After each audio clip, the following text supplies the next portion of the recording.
দেখুন আজকে আমরা প্রথম মোমোস বানাচ্ছি। তো আমরা আটাটাকে মেখে রেখেছি অনেকক্ষণ আগে, আধা ঘন্টা আগে। তাও আটাটাকে আমরা মেখে রেখেছি। আটার ভিতরে দিয়েছি হচ্ছে আটা, লবণ, সাদা তেল দিয়ে শুকনো উপকরণগুলোকে মেখে নিয়েছি। নেওয়ার পরে হালকা পানি দিয়ে এটাকে মেখে নিয়েছি। মেখে নেওয়ার পরে এটাকে আধা ঘন্টার জন্য রেখে দিছি। মানে আমরা আজকে প্রথম মোমোস বানাচ্ছি, এটা রেখে দিছি। এখন আমরা মাংসের কিমা বানাচ্ছি। দেখুন, মানে মাংসটাকে কুচি কুচি করে নিয়ে মাংসের কিমা বানাচ্ছি। এই রুপিতা শোনো, তুমি কি বানাতে পারবা? ইয়েস মা, চেষ্টা করো। হ্যাঁ হ্যাঁ হ্যাঁ, যেহেতু আজকে প্রথম বানাচ্ছ, চেষ্টা করো। হ্যাঁ, আর কি কি দিতে হবে? আমরা এখানে কড়াইয়ে সাদা তেল দিয়ে দিছি। এখন দিচ্ছি হচ্ছে মাংসের কিমাটা দিয়ে দিছি। আপনারা কিন্তু মাংসের কিমাটা চাকু দিয়ে করতে পারবেন। তারপরে পরিমাণ মতো, আমি বলি তুমি বলতে পারবা না মা, আমি বলি পরিমাণ মতো একটু রসুন কুচি, তারপর লবণ দিব পরিমাণ মতো, লবণ, শুকনো মরিচের গুঁড়া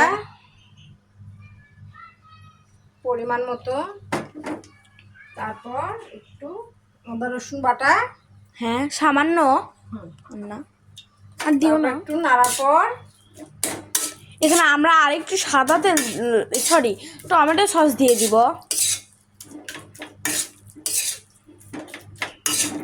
আমার টমেটো সসটা দিয়ে দাও।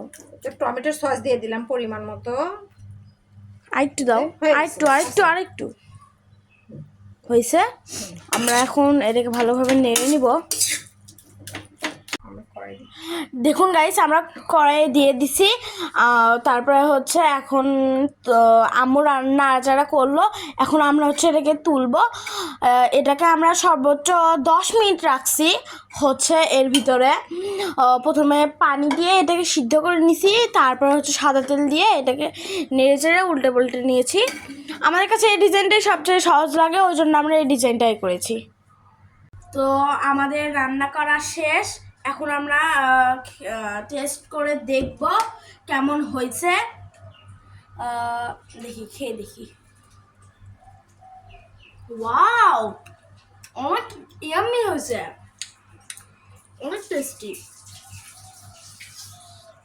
ওয়াও, দেখুন চিকেনের পুরটা। এই টেস্ট হয়েছে, অনেক মজা হয়েছে। এই প্রথম দিন বানাই টেস্ট হয়েছে। হ্যাঁ, খাও বেশি করে খাও। তো নিজের হাতে তৈরি মোমোস তো আপনারা খান কিনা অবশ্যই জানাবেন। আর ভিডিওটা যদি ভালো লেগে থাকে অবশ্যই কমেন্ট বক্সে জানাবেন। আর হচ্ছে এভাবে অবশ্যই একবার বানায় দেখবেন বাসায়। মানে দোকানের চাইতে বাসারটাই বেশি মজা।